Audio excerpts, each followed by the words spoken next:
We talked about so much this season. Why your why matters so much, how not knowing your why can ruin your life, relationship with money, managing your money, the rat race, your vision, dreaming big, having a vision for your life, overcoming fear, working with your spouse, and getting your spouse on board.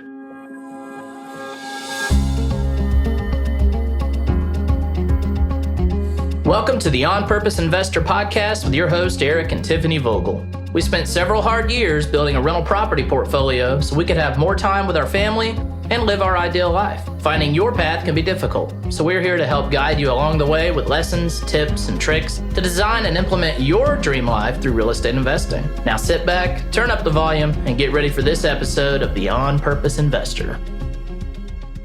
Hey, Pathfinders, welcome back to the On Purpose Investor Podcast with your host, Eric. And Tiffany is not on this episode with me today. Today, we're going to be doing a recap. We're going to be looking back over season 1. Let's just take a glimpse back. We talked about so much this season. Why your why matters so much, how not knowing your why can ruin your life, relationship with money, managing your money, the rat race, your vision, dreaming big, having a vision for your life, overcoming fear, working with your spouse, and getting your spouse on board. All of the things that we talked about were so impactful if you can apply them to your life and to your investing career or just in general to your business. We hope that you can use this episode to share with friends and family as a sort of a summary for them to say, hey, the On Purpose Investor Podcast, go listen to episode 12, because it's kind of going to give you a glimpse into what every episode was about. It's a summary. And if you have been an avid listener, and we are so thankful for you, this will just be a refresher for you about all the things we talked about all season long. Episode 1. Let's dive in. We're going to be listening back when Tiffany and I were talking about why your why matters so much. And I give an example about shooting an azimuth in the woods. So I'm in the National Guard, as you'll hear, and how they teach us how to navigate out of the woods and through the woods and to a destination. And why it's so important to shoot an azimuth and be aware of where you're headed along the way. And how does your why relate to that so much? I'm in the Army National Guard, and one thing we do often is land navigation. And in land navigation, they teach you about strategies on how to find different locations. And what you work towards is being able to stand in the middle of the woods or at a starting point or something else and shooting an azimuth. Now, an azimuth is direction in which you are headed in a certain point on the compass. So let's say you're standing in the woods and you need to head towards the northeast. And that's probably going to be around 25 degrees, 35 degrees when you look down on the compass. Now, when you stand in your spot and you shoot this azimuth at 35 degrees, what you're doing is you're holding your compass up to your eye, or you're holding it out in front of you, and you're looking for a point in front of you at 35 degrees. Let's say it's a tree. It wouldn't make a lot of sense to just walk toward that tree and keep going when your target is 500 meters down the way, but the tree is only 10 meters away. So what you do is you go those 10 meters and then you pull up your compass again and you shoot another azimuth as you go. Just like in real life and just like in goal setting, it's very important that you don't just look at your goals and your destination just once and then start heading toward it. The path is so important that you stop, you analyze what you're doing, how you're doing. Is it going the way you want to? Are you getting closer towards your goals? Are you getting further away from them? So I would say it's very important to have an azimuth in your life, know where you're headed, and check it periodically. It's so important. Yeah, I think people have midlife crises because they have an idea for their life in their 20s, whether they go to college or they're straight out of high school or whatever the situation may be. They have an idea of how they want to live their life, but then you get caught up in paying the bills and a mortgage or paying rent, and you lose focus of what you want out of life. And then you have kids and it becomes even harder because you're in the nitty gritty of blowout poopy diapers 3 times a day, like we have been facing this week. So it's easy to lose track. And I think people wake up in their 50s or so and look around and they're like, holy crap, this is not the life I wanted. And it's just the direction that they set in their 20s wasn't focused enough. And they got off by a degree or two and they wound up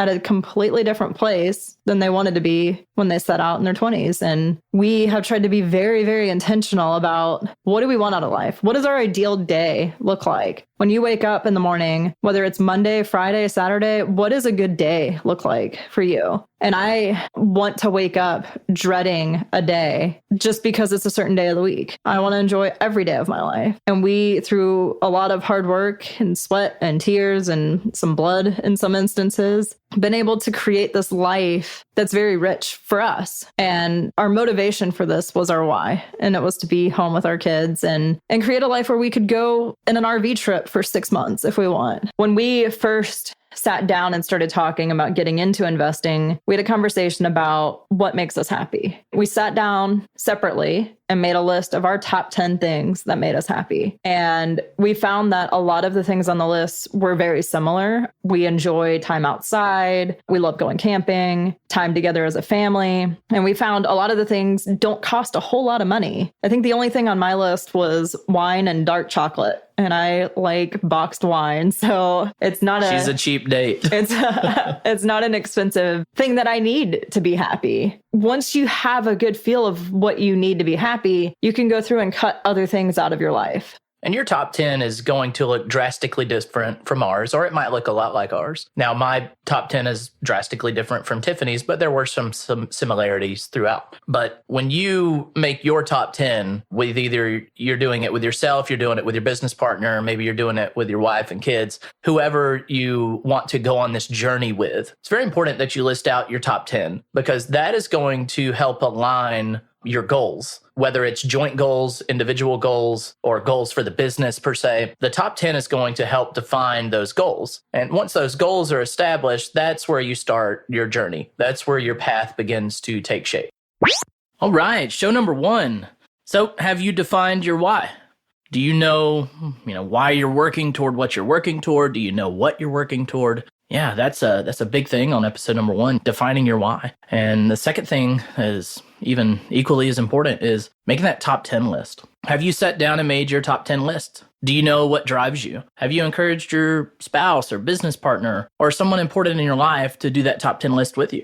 If you need help getting started on your top 10 list, check out the show notes. I have a link in there for a PDF. Very simple little sheet, 1 through 10, they're blank. There's a little pros and questions surrounding it that might get you started on how to answer that and drive you to figure out what drives you, what makes you happy.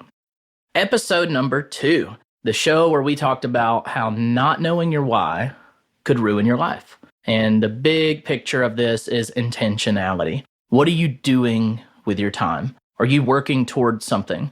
Are you working towards nothing? Being very deliberate about what you're working toward and defining what you're working toward can help you to be extremely intentional. Are you tracking your time? Are you tracking your money? If you're not tracking your time, it's easy to get lost watching TV for several hours a day, or just binge listening to stuff, or binge watching stuff, or just not being productive.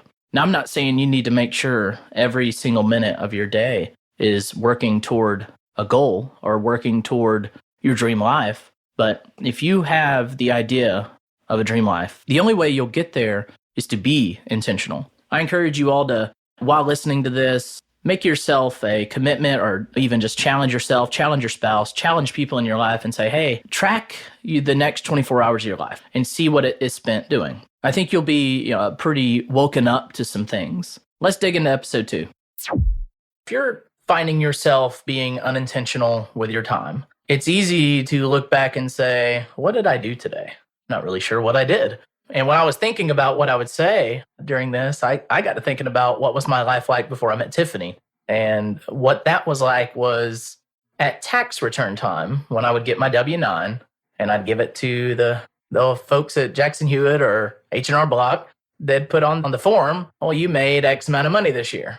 And I would just sit there and kind of chuckle at myself and say, there's no way I made that much money this year, which wasn't a lot. I was a high school teacher, but it was a lot. And I had nothing to show for it. I had no clue what I spent my money on. Sure, some of it went toward a rent or a house payment or a car payment, but I was so unintentional with what I was spending my money on. And I wasn't tracking it. So I couldn't remember what I spent my money on. And that's so incredibly applicable to our time. When you look back, the great Rent song, 525,600 minutes. How do you measure a year? And that's how many minutes are in a year. And if you tracked every single one of those minutes, how many of those minutes would you say were spent getting you closer to your why? I can tell you this, before Tiffany and I went on this journey together, I was incredibly unintentional with my time, just as I was with my money. And when I sat down and said, I've got to get more intentional about this, I've got to make sure that at least 5 minutes of my day is spent in alignment with what I want the rest of my life to be. Or else I'm going to get to the end of my life and see that nothing was in alignment and I'm not anywhere close to where I wanted to be. I did a similar thing. I was reaching after climbing the corporate ladder without any real intention or goal in that.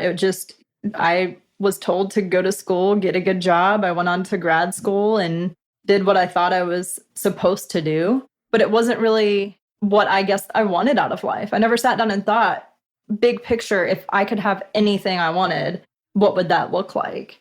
So I was chasing goals and pursuing things that didn't really align with my why because I never thought through what my why was. So how do you figure out what your why is? How did we figure it out? It started with the top 10. Right. And thinking through what a good day and what makes us happy. All right, so episode 2. How do you think tracking your time can help you with you on your journey? Or are you going to go back now and track your time? I hope you do. I hope you can find that there is time in your day to work toward your dream life. While you're tracking your time, what do you think it's going to reveal? Is it going to reveal some wasted time, unfocused time that could be better spent? I think if you could just lay it all out there and say, yeah, there's a block of time that I'm just unfocused. I'm just kind of piddling around. But I'm going to take 5 minutes out of that block and I'm going to go read 5 pages out of this book, or I'm going to go read a page, or I'm going to watch a YouTube video on something. I'm going to do something very intentional that is going to get me a little bit closer to my goals. I'm going to do something that is going to get me in the right direction to living my dream life. And if you're listening with your spouse or your business partner, look at each other and say, we need to be intentional. We can do this. We have time. We can make time. They always say, you make time for the things you want to make time for. And it's kind of cliche sometimes. It's like, yeah, I would go hang out with my friends, but I don't know. I'm just got something to do. But let's say it was a big, meaningful event, like a funeral or a wedding, and it came up. And funerals are pretty last minute. So oftentimes you don't have a month to plan out. But if that person meant a lot to you, you would be there because you make time for the things you want or need to make time for. So I encourage you all to think of your dream life as a huge, monumental event that you have to make time for. Episode 3. This episode, we talked about your relationship with money, examining that relationship. Tiffany and I discussed in this little segment about your life energy and how you relate what it took to make a certain amount of money and using that money to exchange for goods or services. Working per hour is not just exchanging time for money. That is what you're doing, but that's not all you're doing. You're giving a portion of your life that you'll never get back in exchange for currency. And that is what we call your life energy. Is your life energy that you'll never get back, is it worth what you're trying to purchase? Is what you're purchasing going to get you closer to your dream life? Let's dive in. It comes down to your life energy. And Vicki Robin and Joe Dominguez talk in Your Money or Your Life about your life energy. And basically they break down how many hours are you working for that upgrade on that TV or that cup of coffee? So when you're at the register or on the way to the register, think, okay, I make $15 an hour, for example, and this thing costs $30. After you pay taxes on your $15 an hour, you're probably looking at 3 hours worth of work to buy this thing. So is it worth being at work 3 hours to buy whatever it is you're about to buy? Well, I saw that they are now selling vinyl records at Target, and they're about $30 each. Okay, so is that vinyl record worth 3 hours of work in this example? Now, if you're an avid record collector, you probably are not buying new records at Target in 2021. But if it added to your collection and that collection is what makes you happy, by all means do it. But have that conversation with yourself. Was it worth me being at work for those 3 hours to have this vinyl? You got to have that conversation with yourself each time. Right. And it's all super personal and highly personal. It's like Eric said, if you are an avid record collector, then yes, it is worth it. Maybe that coffee is worth it for you. But I know for me, I'd rather have my donut house from Amazon cup of coffee every morning. And that's okay. It's okay to have different preferences. It's just making sure that you're spending your money in alignment with your goals and wants and needs, and not just what you think you should be spending money on.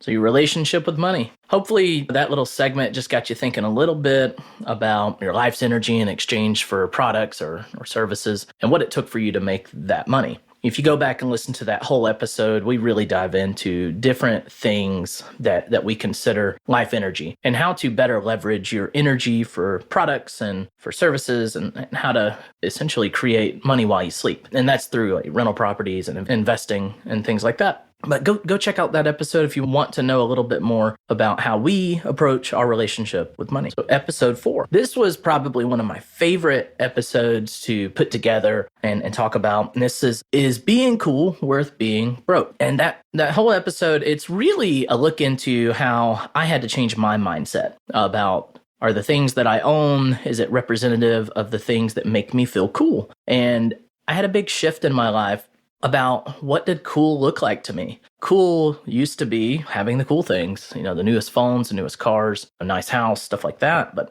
what looks cool to me now is a lot different. We talk about repurposing old things into seeming new so that you have the feel of it's new, but it's still the old thing. You didn't have to go borrow money or pay lots of money for something new. And then we talk a lot about delayed gratification, trying to give up that old instant gratification lifestyle and embracing delayed gratification. Maybe you can get something out of this little clip. And if you want to hear more about that, is being cool worth being broke? Go check out episode number 4. Let's dive in. I think at the end of the day, it all comes down to the motivation and why you are making the decisions and purchases that you are. Are you masking frustration and pain in your life by having these things? Is it something that you think will make you liked by other people? There's really digging into the motivation behind it. Will buying this thing really bring you joy? And is it something you really want? Does it help you achieve your why and push you on your path to achieve the bigger things in life? Or is it something that you're buying to make your path easier? So it's going to help you reach your why. But if the purchase is just to impress someone or give you that temporary satisfaction, but it's not one of your top 10 things or something that will really help you reach your goals, you should really consider, is it worth spending that money? Especially if you're going to wind up going into debt to buy it. How I feel cool is what I think about what I'm building for my family, for our future children, our child now. That's what I feel makes me so cool. Because I think all this work that goes into delayed gratification of not having certain things now, it can be painful to not have certain things. It can make your life more difficult to not have this utility item that would make your life a little easier here and there. But that delayed gratification, it can be tough. But I feel like it makes me so cool because it opened up the ability to buy certain things that will grow over time. So is being cool worth being broke? That's a decision you're going to have to make. Hopefully you can jump back to episode 4 or even just from that clip and make a decision to accept delayed gratification and prolong you having something so you could be better prepared to have it in the future and it not affect your financial stability. On episode number 5, we talk about the rat race. And we talk about how Robert Kiyosaki defines the rat race and how to practice getting out of the rat race. If you jump back to episode 5, you'll hear us talk about us playing Cash Flow, the game online, and playing the board game. And it just teaching very basic concepts of investing in something that will make money while you sleep so that you don't have to go to work to pay your bills. You can let the income that you earned buy an asset, and that asset is now going to pay the bills. But we do talk about the cycle of working for money, and we talk about being stuck in a job or in a career where you're climbing a ladder of sense. Either it's a corporate ladder or it's just a business ladder, and you're working toward getting at the top. And when you get to the top, are you really standing on something that you wanted to dedicate a whole life to?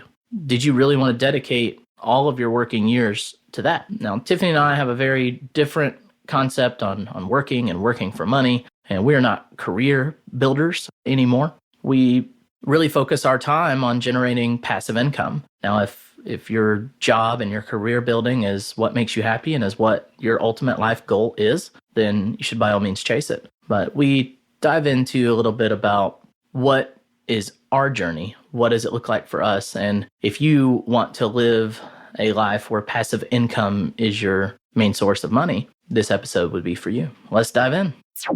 Yeah, with the rat race, it's easy to get caught up on trying to climb the ladder in your profession. I know in my work, I was in corporate America, and there were people that would sometimes claw their way to the top of the ladder, and you experienced some of that in the teaching world with band. Yeah, here and there. There's a culture of a rat race in any profession, no matter what you do. If you're a teacher, the rat race is probably, did you get Teacher of the Year? Do you have a specialist degree? Do you have a doctorate degree? Those are different ladders and different rat race situations that you might find yourself in. And some of that is, I want to increase my income, because when you get a specialist degree, your income increases. When you get a doctorate, your income increases. But beyond that, it's a status symbol. A lot of times it was, what ratings did you get? The competitions or... Yeah, so in band, I was a band director. In the music education scene, the rat race is similar to a standard teacher, but with various added components. Think about football coaches and baseball coaches. It's the same in band. Did you win the state championship? Or did you get a division title? Did you have your players go to college on scholarship? These are different rat race things that drive you to give more and more of your time toward the profession that you're in. Are the things that we invest our time in our careers, are we doing it for the fame of being a celebrity in our niche? Are we doing it because we want to seem more important within what we're doing to give us more purpose? So ego at the end of the day. Are we supporting our egos? And if you're doing something meaningful in your career, that you're doing it for your ego, that's not for me to decide if it's right or wrong. That's for you to decide. But it makes me all reflect back to, what is your cheese? What are you hunting for at the end of the day? If you really love what you're doing and you're enjoying it, you should keep doing it. But what are you giving up? There's always a cost that you're paying. And the cost that I paid dearly was my time. And while it was super worth it for the kids' sake and to see them succeed and achieve, I was doing very little to support my personal endeavors. And my personal endeavors were to create income for myself, to have more time freedom, because I wanted to start a family. I wanted Tiffany and I to start a family, and I wanted to not have to work those 80 hours a week and not see my kids grow up. I didn't want to miss it. There are so many dads out there, my dad included, that gave everything they could in their careers, and you end up missing so much. Yeah, I think it falls into some gender roles there with the man provider wanting to provide financially for his family, so he focuses on his career. But there are ways for a man or a woman, but anyone, to provide for their family through passive income and not trading their time for dollars. All right, so episode 5, there you have it, the rat race. Are you going to spend your life trading time for dollars? Are you going to climb that ladder within your industry and get to the top and be where you want to be? I just challenge you all to just think, is that how you want to spend your life? If it does resonate that that's what you want to do with your life, then you are on the right track. But do ask yourself that question so that you can be aware and informed and understand and know that. Do go check out the Cash Flow Game. It is very beneficial. It's very fun to play. If you want to drop about $100 or so, you could buy the board game and play it with your friends and family and share with them the idea of using passive income to support your lifestyle. Episode number 6, what is your vision? On the vision statement, we came to know this through Cameron Herold's book, The Vivid Vision, and it helps you to gain clarity on your goals, your future. The Vivid Vision is a 3-year look into the future. Where is your life going to be? And that vision is going to help you to answer questions, yes or no, of requests that come to you, like daily requests. Can you come hang out tonight? Can you go with us on Saturday to a game or something like that? And you're going to be able to quickly say, oh, yes, or oh, no. You'll hear us talk a little bit about that. And that's coming from Mark Manson's book, The Subtle Art of Not Giving a Blank. But that's going to help you to decide how to answer those questions. And we very clearly now make decisions based off of, does it fit with our vision? And even if the request that comes to us isn't, oh, yes, we might often have to say no because of our vision. So be thinking about, what ladder are you climbing? Is it worth climbing? Does that vision that you have of your 3-year life, of the next 3 years, that is, are the things that you're doing getting you closer or further away from that? So let's dive into episode number 6.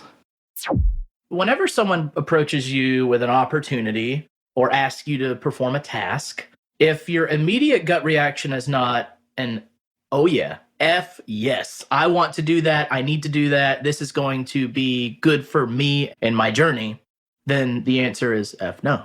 Oh no. I think we're gonna modify it from the F bomb to an oh yes or an oh no. So is it an oh yes or an oh no? The goal of the vision statement is really to be a roadmap to keep you on track. In the book, Cameron talks about having a client that was not, we'll say, a culture fit for him and his company. A client, they just didn't jive well. And he would have provided a lot of income for the business. But because Cameron had this vision, he realized that client was not a fit for where he wanted to be in 3 years. So he walked away from something that he would have normally accepted, but it was to help his business grow to where he wanted it to be in the future. And in our business, we have gone down paths of purchasing properties or making deals that really didn't fit with our vision. And most recently, we had a tract of land near our home that was a great opportunity to develop into some kind of a commercial structure or build a home. We weren't really 100% sure on the path. Just to clarify a little bit, this tract of land is less than a quarter acre in the city of where we live. And it was just an opportunity to maybe do an investment. It wasn't for for building a house for us. Right. It was an investment opportunity. Yeah. So we had it almost under contract. There was some interesting stuff going on there, but after some back and forth, we talked with the city about permitting and what that would look like and zoning. And as we're trying to build this podcast and some other endeavors we're working on, we realized taking on this purchase of this land would really detract from what's defined in our vision. And while that tract of land could have very well made us a lot of money if we did the right things with it, which we were definitely going to do. And it would have been a fun project. Very fun. But it would have detracted from our big things that we wanted. It's probably one of those rare opportunities where you have an oh yes answer, but you revert to your vision and you say, well, does this really get us closer to where we want to be? Right. Your vision has a veto power. Right.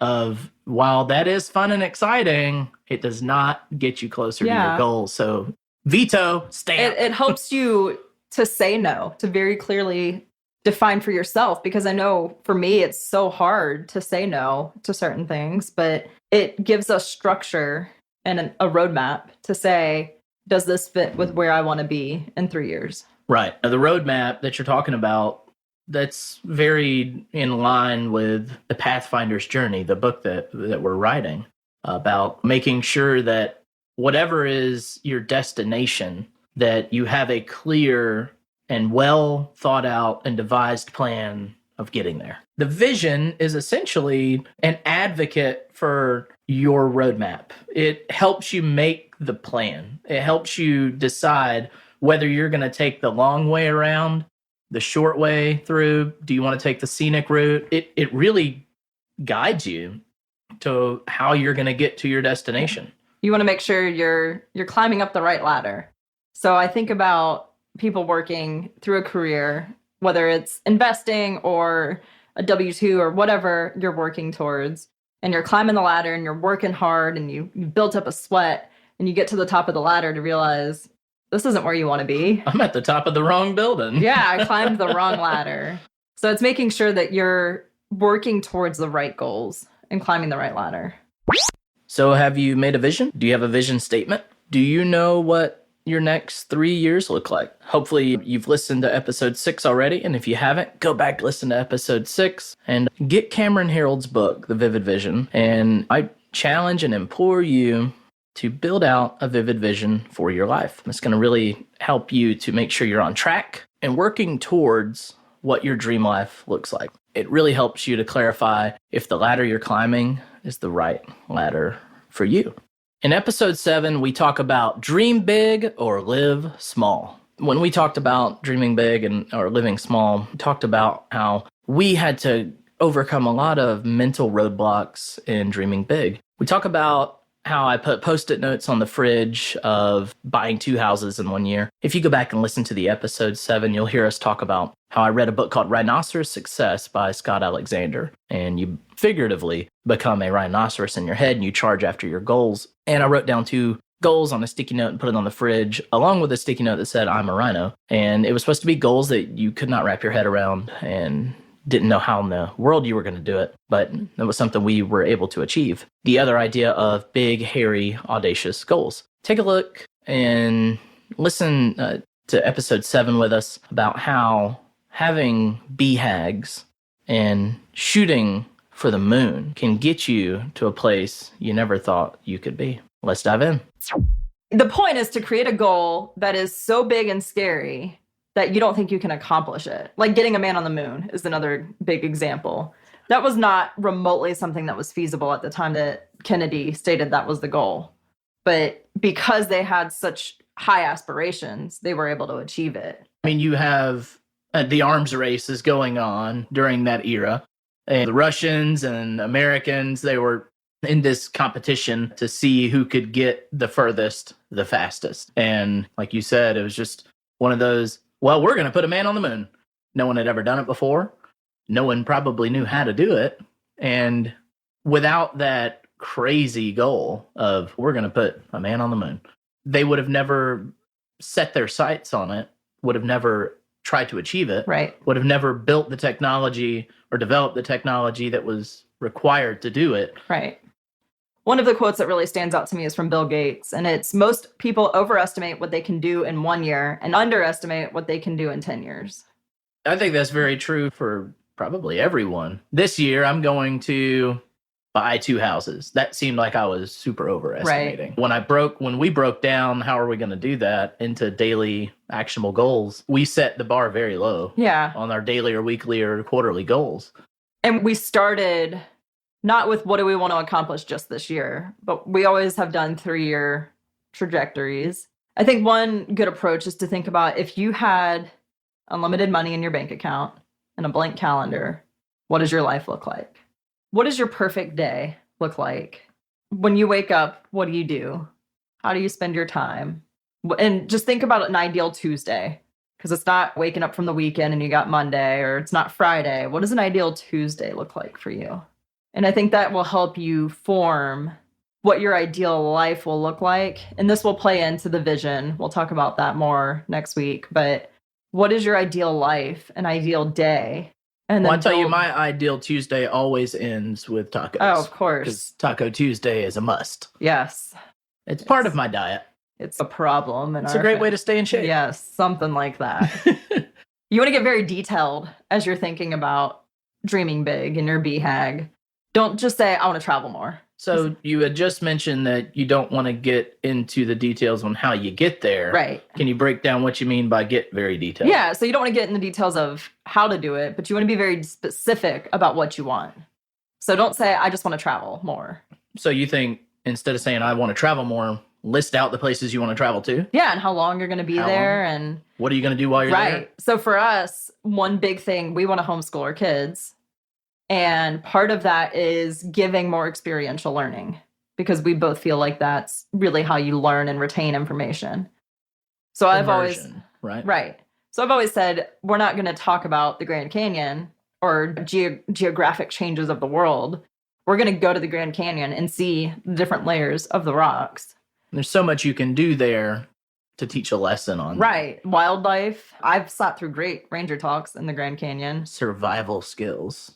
Yeah, we're not going Bear Grylls on this, but We could drop the kids off at Yeah. the bottom of the canyon and then say, meet us at the top. You have 3 days before we send search and rescue. right, here's your water, here's your food. No, they're Go. going to have to make their own. There's no water, so they're They'll figure it out. just going to die. No, they'll figure it out. Oh, okay. I've got faith in our kids. Oh. More than you should. I have faith in our one kid. Right. And future children, but Just think about if traveling is your goal in life, how do you want to travel? For us, RV is how we like to travel. It's just very family friendly and convenient. We like taking our dogs. But for you, it might be flying first class, or you might be okay flying coach, or you might want to fly on a private jet. I don't know. Think very specifically about what your dream life and dreaming big looks like for you.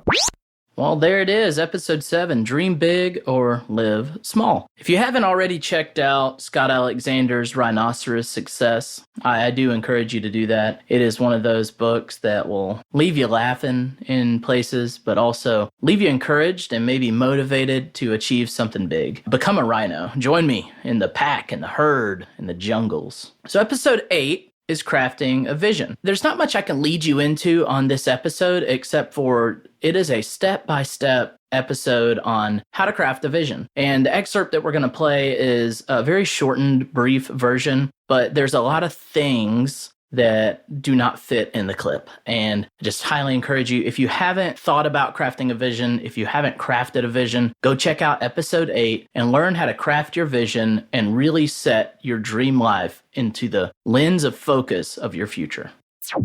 And pretend you're traveling in a time machine to a moment 3 years ahead, dreaming where you want your company or yourself or your business to be in every single metric, from personnel to review to location to services, and working backwards from there. Most companies often do the opposite. They look where they actually are and make decisions based solely on that. Yep. And like we talked about in episode 6 and 7, you really just want to focus on what is in the vision, not how you're going to execute on it. Dream as big as you can and just work towards not how you're going to do it, but the what of it. Yogi Berra, I think, was quoted saying it. If you don't know where you're headed, you'll end up someplace else. So it starts with getting the right setting. You want to get out of your normal routine. And let me just clarify, all of the stuff we're talking about here comes from the Vivid Vision book. So I want to make sure we give credit to Cameron Herold. We used it as the foundation for ours. We made some tweaks on ours. We didn't follow it to a T, but we take what Cameron has written as well as what our friend David Peters has encouraged us to do. We've taken a blended approach. Yes. Find what works for you. If you have exactly like the Vivid Vision, crafted vision for yourself, that's great. But you don't have to follow all the rules exactly. At the end of the day, the goal is to have that roadmap for you, your life, your business, not necessarily to follow exactly what Cameron says in the book. We worked pretty independently. I sat down and crafted what I want for our business and myself, and Eric did his own independently. And then we brought them together. And the reason for that is you want to make sure it's your vision for your life. And yes, we have a life together, but what Eric wants out of life is different from what I want and need. And we wanted to make sure we both had our voices heard, and then we can merge them and accommodate as needed. But by doing it separately, I know a lot of times Eric will just agree with me because it's the path of least resistance. Correct. So this was forcing him to really think about what he wanted. So I got caught up a lot on what does the vision look like? Is it just a chicken scratch sheet of paper? Are they bullet points? Everyone's vision is going to look a little bit different. If you follow the Vivid Vision book, it's probably going to be a narrative. Right. I want to say it was like 5 pages is what he recommends. Mm-hmm. I think ours is about 2. You want to create it in a way that resonates with you. So the idea is you're going to write it 3 years in the future. So right now, we're recording this in February of 2022. So you're thinking February 2025. What does our life look like? What does your life look like? A cool thing that someone we have followed pretty adamantly is Brandon Turner. One thing he would do is create a newspaper front page of his vision and say, it is February 2025. Here are the headlines. Right. What has happened? Yeah. So he's got this big headline, and then he's got a narrative of what it's like to work in his company, what they've accomplished. And we'll talk a little bit more about why you should share your vision. Yeah. But he has accomplished more than a human being should in the amount of time that he has, because he had such clarity on his vision and worked with others in his community to get there. So building your vision, you want to take your BHAG and add as much detail as possible and get it very clear. That's why he calls it a vivid vision, is you want to take a black and white picture and make it like those really cool new TVs that are like so many pixels in it that it looks like you're looking at real life. Well, it's like even better than real life sometimes looking at them. Yeah.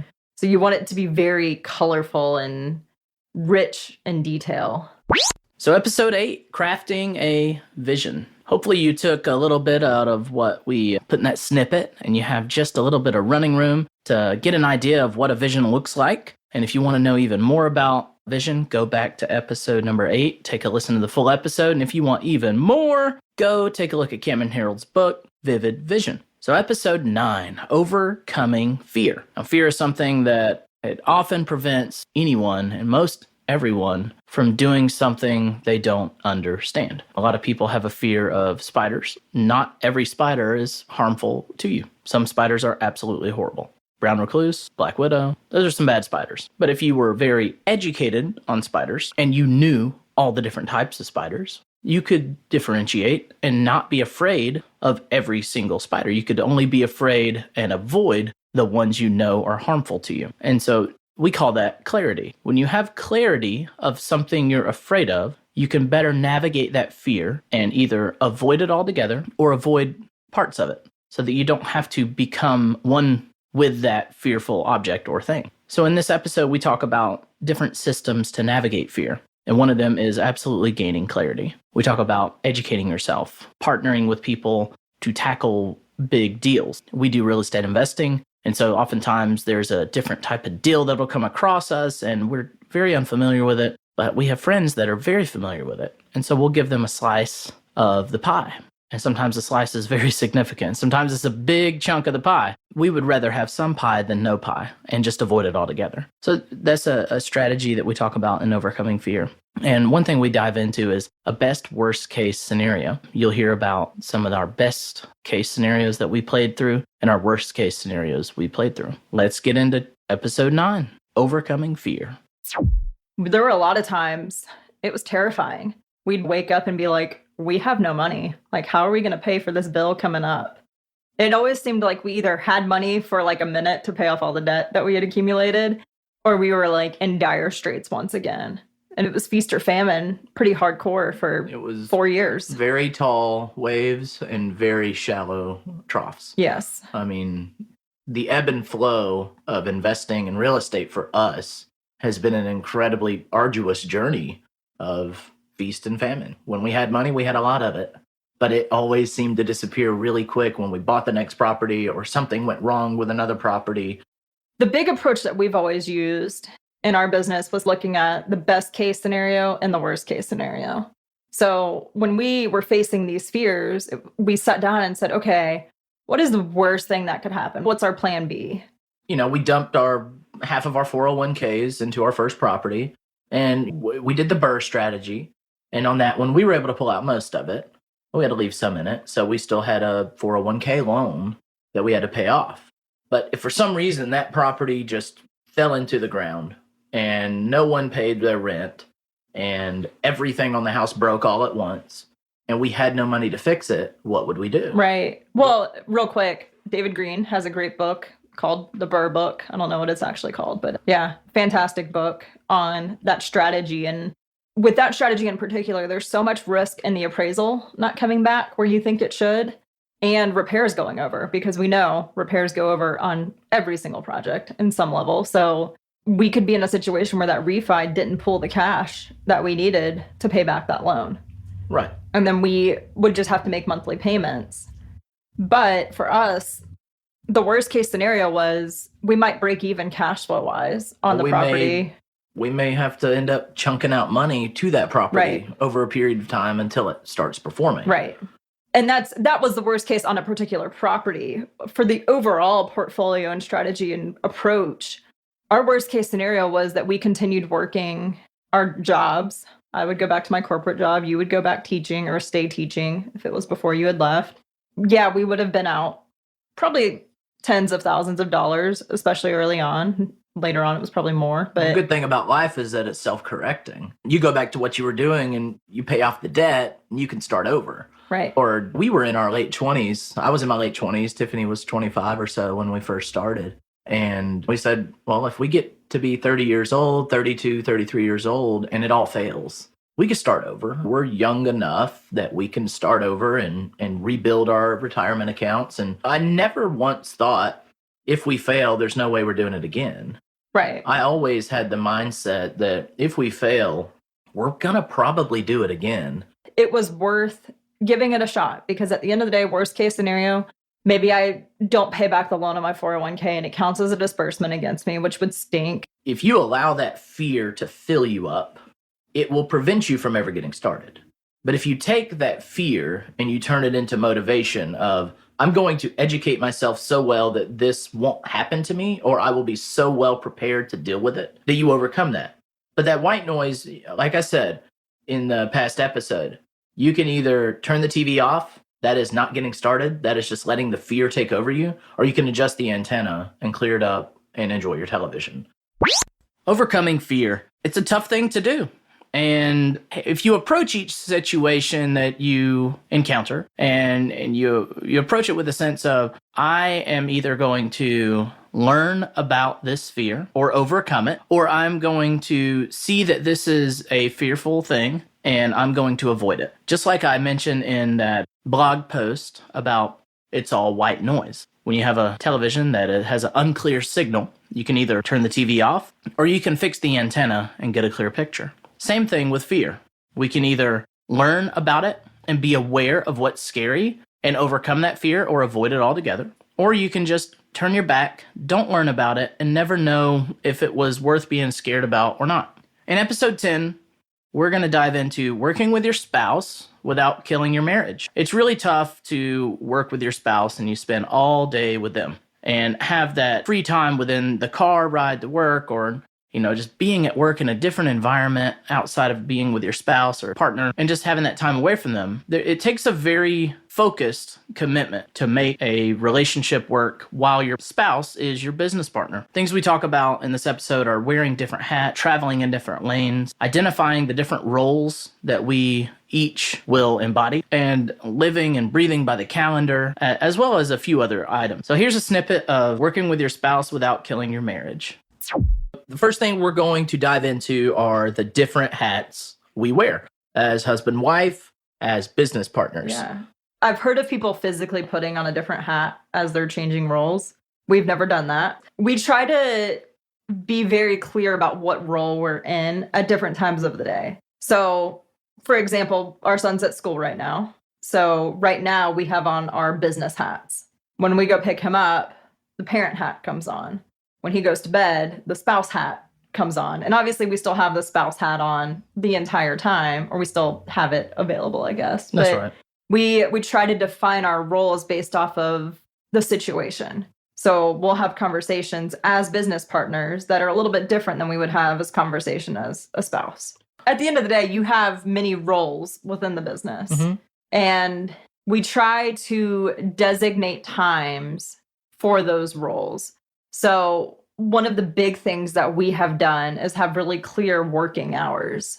And we try to time block so that we're focused on a particular business or particular role at different times of the day. What makes it work is that we put it on the calendar. Yes. We make sure that whatever's on the calendar for that day is the way the day needs to go. Now, of course, things may come up and have to adjust fire, but for the most part, we try to really stick to the calendar. I think it also creates a lot of freedom. So you're able to schedule events with friends, whether for both of us or just yourself, because our calendar is our life. So what's going on, I know what's going on at any given time. Right. And we're able to schedule dinners or lunches or whatever we need to do without having to wait to consult each other. It just takes a lot of the time out of back and forth. Having that clear set time where you're working. Right. Having clear hours of when you are accomplishing your tasks, whether they're family tasks, husband tasks, wife tasks, right, business tasks. It's very clear and laid out where your time is being spent, how much time is being spent there. And talking about these setting working hours, while you're working in those different tasks, what you're really doing is you're traveling down your lane. I think another key thing is having a big differentiation between our business roles and our spouse roles. So if your business roles are not clearly defined and you're having these battles with your business partner or spouse, it creates tension. Key to that is taking time for yourself. Yeah. And date nights. I think those two things go hand in hand. And that's something that we have been a little more intentional about recently, is doing that self-care and having time for ourselves. I think in addition to that is also the self-care for the marriage and the relationship through date nights. So how does Tiffany work with me without our marriage being murdered? Right. Essentially. So we have designated hats that we wear. We travel in designated lanes. My sombrero has many little hats, and I drive a different little car with each one of those little hats. That's hilarious. We set very intentional working hours versus family versus personal hours. We make sure we have a date night, whether that's a stay-at-home date night or that's a going out date night, but we make sure that we are intentional about spending time together as a couple, not just a mom and dad, not just a business partner, but we're intentional about our date nights. We're intentional about taking time for ourselves, making sure you have time for self-care. We run our business like a business, getting to know yourself a little bit better through the Enneagram or whatever personality tool identifier that you want to use. And then being open to this relationship being strengthened by all of these things and being willing to put in the hard work. Letting that coal being pressurized into something beautiful like a diamond.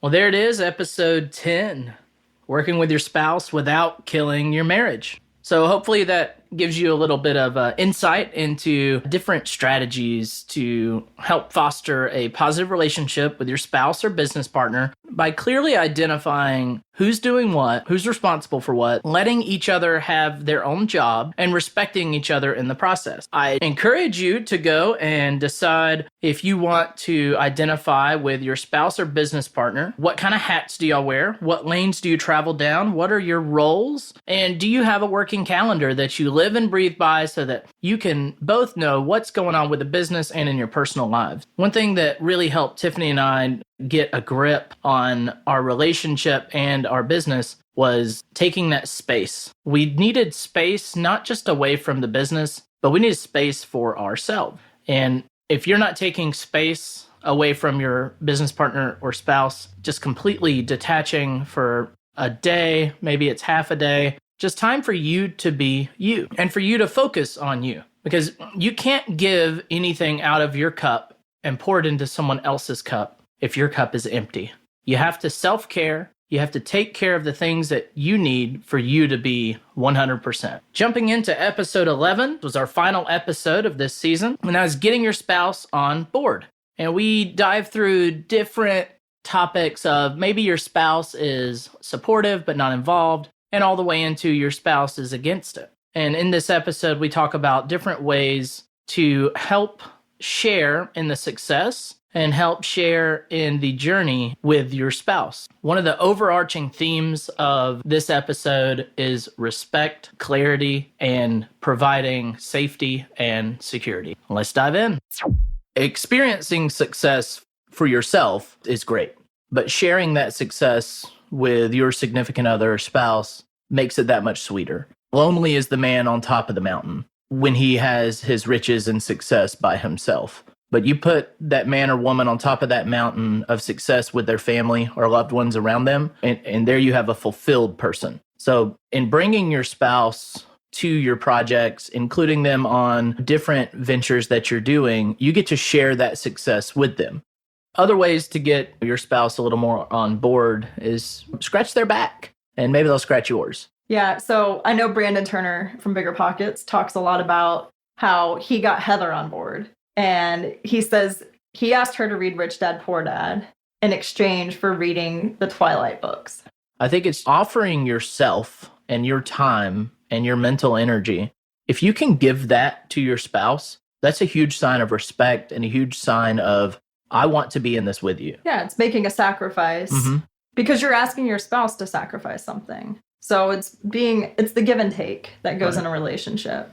Yeah. And one of the last things I want to talk about is create an easy understanding of what you're doing, because everything real estate investing wise is not easy to understand. And you might understand all of them because you surround yourself with real estate investors that talk this language and you can communicate it very well. But if you go home and you're speaking to your spouse and you're talking about utilizing options and ARV and Reno budgets and you're talking in a language that they don't speak. So find a way to communicate in their language. Yeah, I know when we first started going to our local meetup, we would always call each other after the meeting and just try to digest, because there was so much vernacular that we didn't know. So many things that were just above our heads, and we were deciphering through it together. But if you have already gone through that phase and your spouse hasn't, you want to make sure that you're putting things on their level and speaking to them on where they're at. I mean, you wouldn't talk to your fifth grader like you would a college student. So treat your spouse with the respect to show them, I understand you're here at this different level than where I am right now. Let me carry you up to meet me where I'm at. So let's change gears here. Let's now talk about your spouse. They are against it. They don't want you doing it, and you want to get them turned around. You may not want to get them on board with you. You may not need them to be in your business, but maybe you just want them to gain a little understanding about what you're doing and how it's benefiting, and you just want a support person. Or maybe you want someone in your business with you, and you want that person to be your spouse. People feel most supportive of their spouse in any situation when they feel they are safe and secure. If you're going on a venture that is risky and your spouse sees it as risk, and all they can see is the potential loss, the potential change in their life that is negative, and they don't see the benefit, they are likely going to be against it. Right. So if you tell your spouse you need $20,000 to purchase a home and you're going to put the renovation on credit cards with 0% interest, in essence, what we did starting out, and your spouse is not okay with that, they're just going to see, oh my gosh, we're going to have this credit card debt with a 25% interest rate and we're going to lose $20,000. They're not going to see that you could potentially make a few $100s a month in cash flow. And by only seeing that negative side, they're not going to be on board. You're progressing towards your goal of achieving financial independence. Yeah, so clarity brings about security.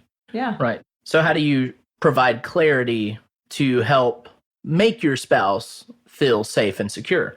And show them how it works. That's right. You show them how it's going to happen, step by step, if they need that. Effective communication is tough, especially when you're communicating in a different language. You're not speaking to them in a way that they understand. Right. So communicating effectively is important, but communicating consistently is even more important. It all comes down to respect at the end of the day. Yeah. And try to put yourself in your spouse's shoes and really understanding where they're coming from and their fears and hesitations, and putting yourself where you were when you first started. Right. By getting the communication down, by being able to foster to their needs, I think you're going to see that your spouse is going to be more willing to get on board. Well, there it is, y'all. Season 1 of the On Purpose Investor podcast. I tell you, Tiffany and I have had a wonderful time planning out these episodes, diving into each episode, and trying to expand on the things that have worked for us and sharing some things that haven't worked for us. And we have just really enjoyed being on this journey with you. For those of you that have left reviews or have left ratings for us, we're very thankful.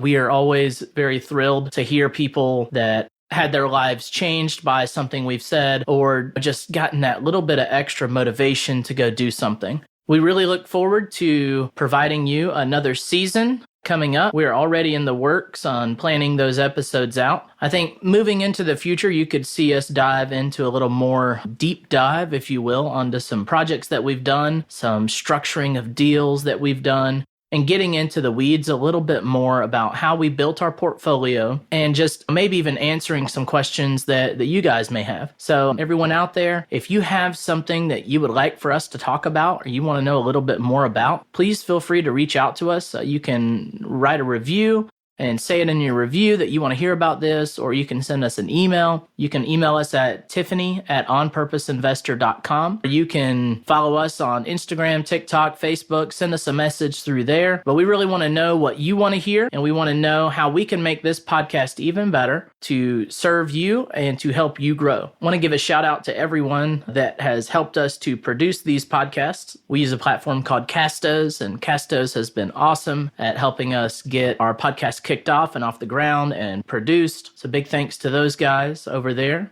Also, a big thank you to everyone that has given us feedback along the way. So I appreciate y'all. And then shout out to those that just encourage us. That's our friends, our family, and our mentors, and just people we work alongside. Stay tuned for season 2 and more updates coming out about the On Purpose Investor brand, our podcast, and our journey. Can't wait to see you back here on the On Purpose Investor podcast.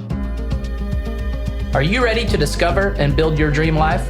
Then it's time to become a Pathfinder. Head over to onpurposeinvestor.com and sign up for our newsletter to get tips and tricks to help you find your path and get the latest from our blog. If you haven't already, we'd really appreciate an honest review on your favorite podcast app. If you're enjoying this show, share it with friends, family, and fellow investors. See you next time at the On Purpose Investor Podcast.